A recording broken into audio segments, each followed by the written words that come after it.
Bienvenidos. Tripulantes de nuestra querida, contaminada y única nave espacial. ¿Hay otra? No hay botes salvavidas. Tenemos que cuidarla. Legarla a las futuras generaciones mejor de lo que la hemos recibido, porque bastante maltratada está desde el punto de vista ambiental. Donde quiera que se encuentre de ese lado del receptor, aquí comienza Roberto Fractal. Bueno, aquí estamos de nuevo, montando esta conversación muy corta, pero muy específica respecto al tema que vamos a tratar. Vamos a hablar de la inteligencia artificial. Aquí estamos en presencia del amigo Roberto Fractal, quien nos ha propuesto hacer una entrevista en relación al tema. Y vamos a comenzarlo con unas frases que yo considero que son pertinentes para adentrarnos en ese tema. Son unas frases que yo llamaría frases lapidarias. La primera es del gran maestro venezolano Simón Rodríguez, quien señaló que quien nada sabe, cualquiera lo engaña, y quien nada tiene, cualquiera lo compra. Esa es una frase que para nosotros es muy importante, conjuntamente con la de Paulo Freire, que dijo que el capitalismo no le teme a los pobres, le teme a los pobres que saben pensar. De eso se trata. Nosotros queremos entonces, a partir de esas dos frases, señalar una frase que también hemos creado nosotros, tal vez dentro de un esquema en cierta forma poético. Dice que la información debe estar disponible para el tejido social del pueblo de la misma forma como el agua de la lluvia impregna la ropa del caminante. Es decir, debe llegarle a todos. Y ese es un tema muy particular que está vinculado a la idea del proyecto que estamos tratando de desarrollar dentro de esto que llamamos Liberando Tiempo. En primer lugar, vamos a hablar de que todo se va, digamos, a detonar, por decirlo de una forma, a partir de la aparición de lo que es el ChatGPT. Es decir, a partir de la inteligencia artificial dentro de un robot que se está identificando como el ChatGPT. Como todos ya conocen, hay una versión del ChatGPT 4 que establece la factibilidad de que se pueda conversar con un robot, conversar con un software cuyos algoritmos permiten responder a cualquier pregunta del conocimiento humano alrededor del globo. Y esto es algo de alto impacto. Su propio creador señaló, el joven Sam Altman, que estábamos en presencia de un proyecto que podría llevar a la humanidad a ser la dueña de su propio destino.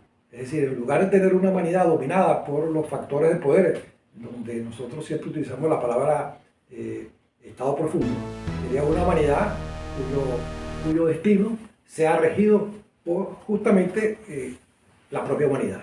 Esto es algo muy impactante. Está implícito dentro de unas palabras del creador, que a través de OpenAI ha logrado montar este proyecto del ChatGPT. Entonces, estamos en presencia de eso, pues, de la inteligencia artificial capaz de responder dentro de un robot a cualquier pregunta, capaz de apoyar a cualquiera que se plantee el desarrollo de algo para lo cual requiere información, capaz de crear incluso un programa educativo específico para cada quien de acuerdo a sus capacidades, aptitudes, deseos, aspiraciones, lo cual rompe por completo con el estilo tradicional de formación que tenemos en nuestras universidades. Entonces, esto tiene, por supuesto, la característica de convertirse no solo en una gran revolución que vino para quedarse, sino que también ha despertado temores.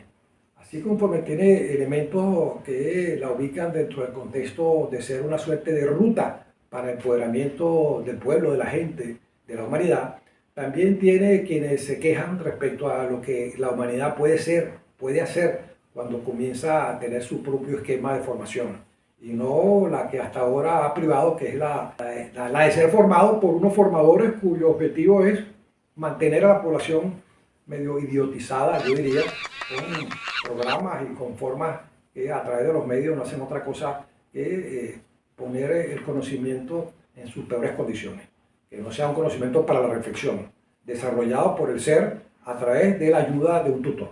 Entonces, en segundo lugar, esto nos lleva a plantear la idea de una nueva universidad, una universidad que ya no sería la universidad que conocemos.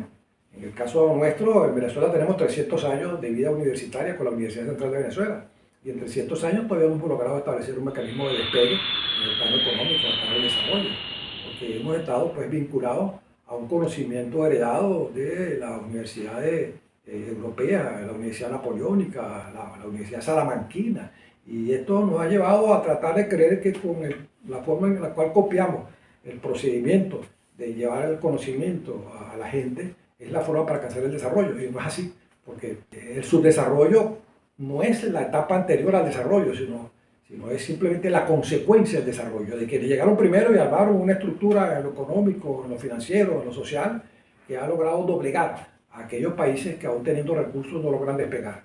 Y mucho menos a través de un esquema educativo como el que hemos estado manejando. De manera que entonces vamos a un esquema de una nueva universidad que llamamos multiversidad cognitivo-digital.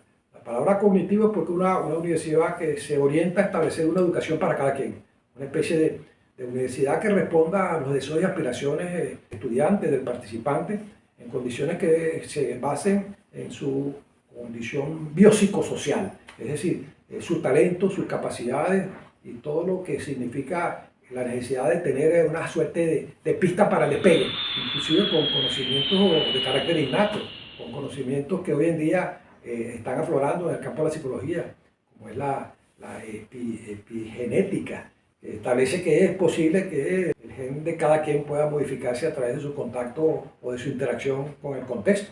Y esto es un tema muy interesante, del cual hablaremos más adelante. Pero entonces crear una nueva universidad y, en cuarto lugar, hablar de la colectivización del conocimiento. Si queremos que el conocimiento debe ser colectivizado, debe llegar absolutamente a toda la población. Después tenemos la forma de hacerlo, y la forma de hacerlo es a través de lo que llamamos una mentoría ad honorem. ¿Esto qué significa? Que el sistema actual de educación es meter 40 estudiantes en un aula de clase y un profesor para la materia tal, otro para la materia tal, y al final, bueno, la persona se gradúa con un conjunto de asignaturas que le permiten tener un título en relación a una determinada carrera. Lo que estamos planteando aquí es formar un currículum, formar una propuesta educativa que responda a las características particulares de ese ser. Pero eso supone no solamente tener acceso a la inteligencia artificial, sino supone que sea guiado por alguien, que sea guiado por lo que llamamos un mentor, un tutor que, habiendo egresado del sistema universitario, en forma ad honorem responda a la posibilidad de asumir la conducción de un joven o de dos jóvenes. Esto daría una gran capacidad. Por ejemplo, en el caso venezolano tenemos en los últimos 20 años hay más de 10 millones de profesionales graduados, muchos con una gran experiencia. Y la experiencia vale muchísimo. Esa experiencia se pierde si no es transmitida desde ese personaje a alguien.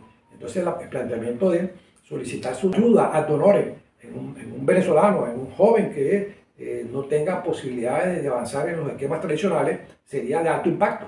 Porque en Venezuela tenemos más de 2.800.000 estudiantes universitarios, pero bajo este esquema, con solo un 10% de ese 10 millones de profesionales ya graduados que respondan a un trabajo ad honorem, estamos hablando de 3 millones de nuevos estudiantes.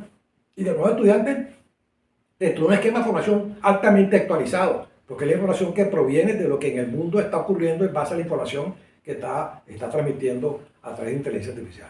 Entonces, esa es la mentoría que es fundamental para un proyecto de esta naturaleza, una universidad distinta que llamamos multiversidad cognitivo-digital, y en última instancia, la creación o impulsar la creatividad. La creatividad surge en el ser humano cuando tiene acceso a un conocimiento y una experiencia, sobre todo en el ámbito de su interacción con el contexto, que le permite, por la vía de actuar y de resolver circunstancias o problemas o propósitos o aspiraciones, despliega una creatividad que es difícil lograr en que el que está estudiando en una aula de clase, en donde tiene la incertidumbre de no saber qué será del futuro que le toca en relación al uso del conocimiento que está adquiriendo. De manera que estos son elementos fundamentales. Y esto significa también que hay que apoyar este proyecto de la inteligencia artificial.